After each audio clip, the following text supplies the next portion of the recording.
اعوذ باللہ من الشیطان الرجیم بسم اللہ الرحمن الرحیم۔ اب یہ تحویل قبلہ کا مضمون براہ راست آ رہا ہے۔ اس کے لیے تمہیدی 2 رکوع ہم پڑھ چکے ہیں۔ حضرت ابراہیم کا تذکرہ جو معمار ہیں بیت اللہ کے، ابو الانبیاء ہیں، امام الناس ہیں، انہی کی ایک نسل بنی اسرائیل ہے، انہی کی ایک نسل بنی اسماعیل ہے۔ ان کا دین کیا تھا، اس کی بنیاد کیا تھی، انہوں نے اور خود ان کے پوتے حضرت یعقوب نے اپنی اولاد کو کس بات کی وصیت کی تھی، اب وہ اولاد مختلف پگڈنڈیوں پر چل کر کہاں کہاں پہنچ چکی ہے، یہ سارا پس منظر ہے اصل میں اس تحویل قبلہ کے لیے۔ اور تحویل قبلہ پر پورے 2 رکوع آ رہے ہیں۔ اس سے بسا اوقات یہ خیال پیدا ہوتا ہے، مجھے ذہن میں بھی کبھی ہوتا تھا کہ یہ ایسی بڑی بات کیا تھی جس کے لیے قرآن مجید نے اتنے شد و مد کے ساتھ اور اس قدر تفصیل کے ساتھ بلکہ تکرار کے ساتھ بات کی۔ تو اصل میں اس کو یوں سمجھیے کہ ایک خاص مذہبی ذہنیت ہوتی ہے، اور وہ مذہبی ذہنیت یہ ہوتی ہے کہ اعمال کے ظاہر پر ان کی توجہ زیادہ مرکوز ہو جاتی ہے، اعمال کی جو روح ہے زیادہ اس کی طرف توجہ نہیں ہوتی۔ عوام الناس کا معاملہ یہی ہو جاتا ہے، ظواہر پر، رسومات پر، جو ظاہری شکلیں ہیں ان کی اہمیت، جو اصل دین ہے، روح دین ہے، جو مقاصد دین ہیں، ان کی طرف توجہ نہیں ہوتی۔ نتیجہ یہ ہوتا ہے کہ ظاہر میں ذرا سا فرق انہیں بہت محسوس ہوتا ہے، ذرا سا فرق ہو گیا، کسی نے رفع یدین کر لیا، قیامت آ گئی، معلوم ہوا یہ کوئی اور ہی آ گیا ہماری مسجد میں، یہ کون ہے؟ کسی نے آمین ذرا اونچا کہہ دیا، پھر قیامت آ گئی۔ یہ ساری چیزیں جو یہ خاص ایک ذہنیت ہوتی ہے، اس ذہنیت کے پس منظر میں یہ مسئلہ چھوٹا نہیں تھا۔ ایک تو یہ کہ جو قبائلی اور قومی پس منظر تھا اس کے حوالے سے سمجھیے، مکے میں جو لوگ ایمان لائے، ظاہر بات ہے ان سب کو عقیدت تھی خانہ کعبہ کے ساتھ، خود حضور کو تھی۔ آپ روتے ہوئے نکلے ہیں اور آپ نے یہ فرمایا تھا کہ اے کعبہ مجھے تجھ سے بڑی محبت ہے، لیکن تیرے یہاں کے رہنے والے مجھے یہاں رہنے نہیں دیتے۔ پھر یہ کہ وہ جو عقیدت اور محبت تھی وہ تمام اور مسلمانوں کے دلوں میں بھی تھی۔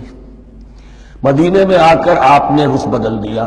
جب تک مکے میں تھے معلوم ہوتا ہے کہ حضور جب کھڑے ہوتے تھے نماز کے لیے تو آپ اس طرح کھڑے ہوتے تھے کہ بیک وقت استقبال قبلتین ہو جاتا تھا، یعنی جو جنوبی دیوار ہے، ایک طرف وہ کونا ہے جس میں حجر اسود ہے، اور دوسری طرف وہ یمانی ہے، رکن یمانی جو یمن کی طرف ہے، جنوب کی طرف ہے۔ ادھر کوئی شخص کھڑا ہوگا اور وہیں پر انہی کے درمیان جو ہے جب طواف کیا جاتا ہے تو دعا مانگی جاتی ہے، ربنا آتنا فی الدنیا حسنۃ وفی الآخرۃ حسنۃ وقنا عذاب النار۔ باقی پورے طواف میں آپ جو چاہیں دعا مانگے، لیکن یہاں یہ دعا ہے خاص۔ اب اگر کوئی شخص ادھر کھڑا ہو کر نماز پڑھ رہا ہے تو کعبہ تو سامنے ہے ہی، ٹھیک سیٹ میں یروشلم بھی ہے۔ استقبال القبلتین، ایک ہی وقت میں 2 قبلوں کی طرف رخ ہو گیا۔ مدینہ میں آ کر معاملہ بدل گیا، مدینہ درمیان میں ہے، مکہ مکرمہ اس کے جنوب میں ہے اور یروشلم اس کے شمال میں ہے۔ اب جنوب کی طرف رخ کریں گے تو پیٹھ ہوگی یروشلم کی طرف، یروشلم کی طرف رخ کریں گے تو پیٹھ ہوگی کعبے کی طرف۔ اس میں امتحان ہو گیا ان لوگوں کا جو ایمان لائے تھے کہ آیا وہ محمد الرسول اللہ صلی اللہ علیہ وسلم کے فرمان کی پیروی کرتے ہیں یا اپنی پرانی عقیدتوں اور اپنی پرانی جو روایات ہیں ان کو زیادہ اہمیت دیتے ہیں۔ اللہ کا شکر ہے جو لوگ مکے سے آئے تھے ان کی اتنی تربیت ہو چکی تھی کہ ان میں سے کسی کے لیے کوئی مسئلہ پیدا نہیں ہوا۔ اقبال کا وہ مصرع پھر سنا رہا ہوں، بمصطفیٰ برساں خیش را کے دی ہموست اگر بہون رسیدی تمام بولہ بیست۔ حالانکہ قرآن مجید میں کہیں منقول نہیں ہے کہ اللہ نے حکم دیا تھا، ہو سکتا ہے اللہ نے حضور کو وحی خفی کے ذریعے سے حکم دیا ہو، لیکن وحی جلی میں کہیں نہیں ہے کہ آپ کو حکم دیا گیا ہو کہ اب یروشلم کی طرف رخ کر کے نماز پڑھیے۔ یہ امتحان ہو گیا کہ رسول کا اتباع کتنا کچھ ہے۔ اب جب یہ حکم آیا اب امتحان ہو گیا جو مدینے میں رہنے والے جو ایمان لائے تھے ان کا، اس لیے کہ یہاں یہودی بھی تھے، بعض ان میں سے ایمان لائے، عبداللہ ابن سلام رضی اللہ تعالیٰ عنہ تو ان کو علماء میں سے تھے، لیکن جو اور دوسرے لوگ تھے وہ بھی زیر اثر تھے یہود کے علماء کے، ان کے دل میں بھی یروشلم کی عظمت تھی۔ اب جب انہیں رخ کرنا پڑا تو یہ ان کے ایمان کا امتحان ہو گیا۔ تو یہ بڑا امتحان تھا اس میں کہ جو سب کے لیے مثبت تھا، اور مسلمانوں میں سے بعض لوگوں کے دلوں میں یہ خیال بھی پیدا ہوا ہوگا اگر اصل قبلہ یہ تھا تو ہم نے اب تک جو نمازیں پڑھی ہیں وہ تو پھر ہم نے غلط اس پر پڑھی، ہماری اتنی سالوں کی کسی کو ایمان لائے ہوئے 10 برس ہو گئے، ہماری ان نمازوں کا کیا بنے گا؟ وہ نمازیں ضائع ہو گئیں تو نماز تو ایمان کا رکن رکین ہے، تو بڑی تشویش پیدا ہو گئی۔ اس کے ساتھ ہی ایک مسئلہ یہ پیدا ہوا سیاسی اعتبار سے کہ یہود اب تک تو یہ سمجھ رہے تھے کہ حضور نے اور مسلمانوں نے ہمارا قبلہ اختیار کر لیا ہے، تو گویا کہ ہمارے کیمپ فالوورز ہیں، ہمارا تو انہوں نے اتباع کیا ہے، لہذا ہمیں کوئی خاص اندیشہ نہیں ان کی طرف سے۔ لیکن اب جب قبلہ بدل گیا تو ان کے کان کھڑے ہو گئے کہ یہ تو پھر کوئی نئی اب ملت ہے اور نئی امت کی تشکیل ہو رہی ہے، لہذا ان کی طرف سے مخالفت جو تھی اس کے اندر شدت زیادہ پیدا ہو گئی۔ یہ سارے مضامین تھے کہ جو یہاں پر زیر بحث آ رہے ہیں۔ سَيَقُولُ السُّفَهَاءُ مِنَ النَّاسِ، بہت غیر معمولی ہے اس کا آغاز ہی اس آیت کا۔ ان قریب کہیں گے لوگوں میں سے احمق اور بے وقوف لوگ، ما وَلَّاهُمْ عَنْ قِبْلَتِهِمُ الَّتِي كَانُوا عَلَيْهَا، کس چیز نے پھیر دیا انہیں اس قبلے سے کہ جس پر یہ تھے، یعنی یہ 16 مہینے نماز پڑھی ہے بیت المقدس کی طرف رخ کر کے یروشلم کی طرف، اب کس چیز نے پھیر دیا انہیں؟ قُلْ لِلَّهِ الْمَشْرِقُ وَالْمَغْرِبُ، دیکھیے وہی الفاظ جو 14ویں رکوع میں آئے تھے جو تمہید بن رہے تھے، کہہ دیجئے کہ اللہ ہی کے لیے ہے مشرق اور مغرب۔ گویا کہ شمال اور جنوب، مشرق و مغرب، شمال و جنوب، محاورے میں مشرق و مغرب زیادہ استعمال ہوتا ہے، سب اللہ کے ہیں، اللہ کسی سمت میں محدود نہیں ہے۔ یہدی من یشاء الی صراط مستقیم، وہ جس کو چاہتا ہے سیدھے راستے کی طرف ہدایت دے دیتا ہے۔ وَكَذَلِكَ جَعَلْنَاكُمْ، اب یہ خاص بات کہی جا رہی ہے، اے مسلمانوں تم اس تحویل قبلہ کو معمولی بات نہ سمجھو، یہ علامت ہے اس بات کی کہ اب تمہیں وہ حیثیت حاصل ہو گئی۔ وَكَذَلِكَ جَعَلْنَاكُمْ أُمَّةً وَسَطًا لِتَكُونُوا شُهَدَاءَ عَلَى النَّاسِ وَيَكُونَ الرَّسُولُ عَلَيْكُمْ شَهِيدًا، اب تمہارا فرض منصب یہ ہے کہ رسول نے جس دین کی گواہی تم پر دی ہے اپنے عمل سے، اپنے قول سے، اسی دین کی گواہی تمہیں دینی ہے اپنے قول سے اور اپنے عمل سے پوری نوع انسانی پر۔ اب تم لنک بن گئے ہو، اب تک نبوت کا سلسلہ جاری تھا، ایک نبی کی تعلیم ختم ہوئی، بگڑ گئی، تحریف ہو گئی، غائب ہو گئی، دوسرا نبی آ گیا، پھر کوئی تیسرا آ گیا، چلے آ رہے۔ لہذا ہر دور کے اندر اب وہ جو معاملہ تھا تسلسل کے ساتھ چل رہا تھا، اب یہاں نبوت ختم ہو رہی ہے محمد رسول اللہ صلی اللہ علیہ وسلم پر، تو نوع انسانی تو ختم نہیں ہو رہی، ابھی قیامت تو نہیں آئی ہے۔ اب آگے لوگوں کو تبلیغ کرنا، ان تک دین پہنچانا، ان پر حجت قائم کرنا، ان کا احقاق حق اور ابطال باطل کا فریضہ سر انجام دینا، یہ کون کرے گا؟ تو پہلے تو ہمیشہ اللہ کی طرف سے وہی جبریل لائے اور نبی کے پاس آ گئے، نبی نے لوگوں کو سکھا دیا۔ اب یہ کہ اللہ سے جبریل لائے محمد کے پاس، محمد نے سکھایا تمہیں، اور تمہیں سکھانا ہے پوری نوع انسانی کو، تو تم اب وہ درمیانی لنک ہو۔ وَكَذَلِكَ جَعَلْنَاكُمْ أُمَّةً وَسَطًا لِتَكُونُوا شُهَدَاءَ عَلَى النَّاسِ وَيَكُونَ الرَّسُولُ عَلَيْكُمْ شَهِيدًا، یہ مضمون زیادہ کھلے گا چل کر سورہ حج کی آخری آیات میں۔ اسی طرح سے مراد یہ کہ تحویل قبلہ ایک مظہر ہے اس کا، اس سے اب تم اپنی ذمہ داریوں کا اندازہ کرو، صرف خوشیاں نہ مناؤ، جشن نہ مناؤ، بلکہ یہ کہ یہ ایک بہت بڑی ذمہ داری کا بوجھ جو تم پر آ گیا۔ کبھی ہم نے اپنے بندے محمد کے کاندھوں پر جب یہ بوجھ رکھا تھا تو ان سے بھی کہا تھا صلی اللہ علیہ وسلم، اِنَّا سَنُلْقِي عَلَيْكَ قَوْلًا ثَقِيلًا، اے نبی ہم آپ پر ایک بھاری بات ڈالنے والے ہیں۔ وہی بھاری بات بہت بڑے پیمانے پر اب تمہارے کندھوں پر آ گئی ہے۔ وَكَذَلِكَ جَعَلْنَاكُمْ أُمَّةً وَسَطًا لِتَكُونُوا شُهَدَاءَ عَلَى النَّاسِ وَيَكُونَ الرَّسُولُ عَلَيْكُمْ شَهِيدًا وَمَا جَعَلْنَا الْقِبْلَةَ الَّتِي كُنْتَ عَلَيْهَا، اور ہم نے نہیں قرار دیا تھا اس قبلے کو جس پر کہ اے نبی آپ پہلے تھے۔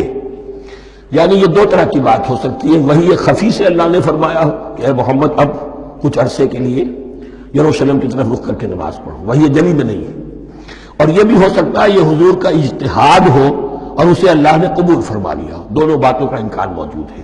حضور کے اجتہاد پر اگر اللہ کی طرف سے نفی نہ آئے تو وہ گویا اللہ کی طرف سے۔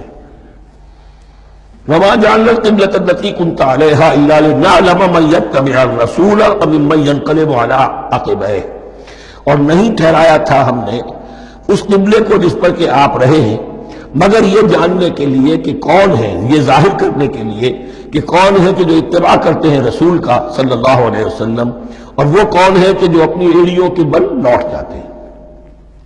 یعنی مدینے میں آ کر اگر کوئی مکے کا مسلمان کہتا صاحب یہ قبلہ مجھے قبول نہیں ہے، وہ واپس ہو جاتا، ایسا ہوا نہیں۔ اور اب جب مکے کی طرف رخ ہو گیا ہے تو کوئی انصار میں سے، کوئی مدینے میں جو ایمان لائے ان میں سے کسی نے کہا کہ ٹھیک ہے جی ہمارا قبلہ وہ تھا، اب آپ نے اپنا قبلہ بدل دیا، آپ کا راستہ اور ہمارا راستہ اور، نہیں، وہ تمام کے تمام مسلمان ان آزمائشوں میں کامیاب ہوئے۔ وَإِن كَانَتْ لَكَبِيرَةً إِلَّا عَلَى الَّذِينَ هَدَى اللَّهُ، اور واقعہ یہ ہے، یقیناً یہ بہت بڑی بات تھی، اس طرح قبلے کے اندر تبدیلی قبول کر لینا آسان بات نہیں ہوتی، بڑا حساس مسئلہ ہوتا ہے، مگر ان کے لیے کہ جن کو اللہ نے ہدایت دی۔ وَمَا كَانَ اللَّهُ لِيُضِيعَ إِيمَانَكُمْ، اور اللہ ہرگز تمہارے ایمان کو ضائع کرنے والا نہیں ہے۔ ایمان سے یہاں مراد نماز جو ہے الصلاۃ عماد الدین، وہ جو تشویش ہو گئی تھی کہ ہماری ان نمازوں کا کیا بنے گا جو ہم نے 16 مہینے پڑھی ہے بیت المقدس کی طرف رخ کر کے۔ وَمَا كَانَ اللَّهُ لِيُضِيعَ إِيمَانَكُمْ، اس وقت وہ حکم تھا رسول کا، وہ اللہ کے ہاں مقبول ہے، اس وقت یہ حکم ہے جو تمہیں رسول کی معرفت مل رہا ہے، اب تم اس کی پیروی کرو۔ ان اللہ بالناس لرؤوف الرحیم، یقیناً اللہ تعالیٰ تو انسانوں کے حق میں بہت ہی شفیق ہے اور بہت ہی رحیم ہے۔ قد نرى تقلب وجهك في السماء، معلوم ہوتا ہے خود حضور کو انتظار تھا اس فیصلے کا، اور معلوم ہوتا ہے کہ آپ پر بھی شاخ گزر رہا تھا یہ وقفہ کہ جس میں نماز پڑھتے ہوئے پیٹھ ہو رہی تھی بیت اللہ کی طرف، تو آپ بار بار آپ کی نگاہیں آسمان کی طرف اٹھتی تھی کہ کب وحی آئے، کب جبرائیل حکم لے کر آئے۔ قد نرى تقلب وجهك في السماء، اے نبی ہم نے آپ کے چہرے کا بار بار آسمان کی طرف اٹھنا دیکھ لیا ہے۔ فَلَنُوَلِّيَنَّكَ قِبْلَةً تَرْضَاهَا، اس آیت میں بڑی شفقت، بڑی محبت، بڑی عنایت ہے محمد الرسول اللہ صلی اللہ علیہ وسلم کے لیے اللہ کی طرف سے۔ تو ہم بدلے دیتے ہیں، پھیرے دیتے ہیں قبلہ جو آپ کو پسند ہے۔ ظاہر بات ہے کہ حضور کو جو محبت تھی اور جو بھی آپ کو ایک رشتہ قلبی تھا بیت اللہ کے ساتھ، فَلَنُوَلِّيَنَّكَ قِبْلَةً تَرْضَاهَا، ہم بدلے دیتے ہیں، بدل دیں گے قبلہ اسی طرف جو آپ کو پسند ہے۔ فَوَلِّ وَجْهَكَ شَطْرَ الْمَسْجِدِ الْحَرَامِ، تو بس اب پھیر دیجیے اپنے رخ کو مسجد حرام کے رخ پر۔ وَحَيْثُ مَا كُنْتُمْ، اور مسلمانوں جہاں کہیں بھی تم ہو، مدینے میں ہو یا کہیں اور ہو، مغرب میں ہو، شمال میں ہو، جنوب میں ہو، کہیں ہو، فَوَلُّوا وُجُوهَكُمْ شَطْرَهُ، تو اپنا چہرہ نماز میں اسی کے رخ پر پھیرو۔ وَإِنَّ الَّذِينَ أُوتُوا الْكِتَابَ لَيَعْلَمُونَ أَنَّهُ الْحَقُّ مِنْ رَبِّهِمْ، اور جن لوگوں کو کتاب دی گئی تھی وہ جانتے ہیں کہ یہ حق ہے ان کے پروردگار کی طرف سے۔ تورات میں بھی یہ مذکور تھا کہ اصل قبلہ ابراہیمی وہی تھا، اس لیے کہ یروشلم تو تعبیر کیا ہے حضرت ابراہیم سے کوئی 1000 سال کے بعد حضرت سلیمان نے۔ یہ جو بھی ہیکل سلیمانی ہے کم سے کم 1000 برس کا فصل ہے حضرت ابراہیم اور حضرت سلیمان۔ تو حضرت ابراہیم کا قبلہ کون سا تھا؟ تو وہ بھی مولانا امین حسن اصلاحی صاحب نے اردو میں ترجمہ کیا ہے مولانا حمید الدین فراہی کی کتاب کا، اور وہ بہت اہم ہے اس موضوع کو سمجھنے کے لیے۔ بہت سے مسلمان مفسرین نے بھی اس میں ٹھوکر کھائی ہے۔ ان الذین اوتوا الکتاب لیعلمون انہ الحق من ربہم وما اللہ بغافل عما یعملون، اور اللہ غافل نہیں ہے اس سے کہ جو وہ کر رہے ہیں۔ ولئن اتاک الذین اوتوا الکتاب بکل آیۃ ما تبعوا قبلتک، اے نبی آپ ان اہل کتاب کو اگر تمام دلائل بھی دے دیں گے، تمام نشانیاں بھی دکھا دیں گے، تب بھی یہ آپ کے قبلے کی پیروی نہیں کریں گے۔ وما انت بتابع قبلتہم، اور نہ ہی اب آپ پیروی کرنے والے ہیں ان کے قبلے کی۔ یہ تو لکم دینکم ولی دین والا معاملہ ہو گیا۔ وما بعضهم بتابع قبلۃ بعض، حد یہ ہے کہ یہ خود جو ہے آپس میں ایک دوسرے کے قبلے کی پیروی نہیں کرتے۔ یعنی نصارہ اور یہود اگرچہ یروشلم سب کا قبلہ ہے، لیکن عین یروشلم میں جا کر جو یہودی ہیں وہ مغربی گوشے کو اختیار کرتے تھے، مغرب کی طرف رخ کرتے تھے ہیکل سلیمانی میں، اور جو نصارہ ہے وہ مشرق کی طرف، اس لیے کہ حضرت مریم سلام علیہا نے جو اعتکاف کیا تھا مکاناً شرقیہ، وہ جو مکان تھا ان کا جہاں اعتکاف تھا، جہاں فرشتہ ان کے پاس آیا ہے، وہ ہیکل کے کسی شرقی گوشے میں تھا، تو انہوں نے عیسائیوں نے اسی کو اپنا شرقی گوشے کو قبلہ بنا لیا۔ فَلَئِنِ اتَّبَعْتَ أَهْوَاءَهُمْ، اور اے نبی اگر بالفرض آپ نے ان کی خواہشات کی پیروی کی، من بعد ما جاءك من العلم، اس کے بعد کہ آپ کے پاس العلم صحیح علم آ چکا ہے، إِنَّكَ إِذًا لَّمِنَ الظَّالِمِينَ، تو آپ بھی پھر ظلم کرنے والوں میں سے ہو جائیں گے۔ صدق اللہ العظیم۔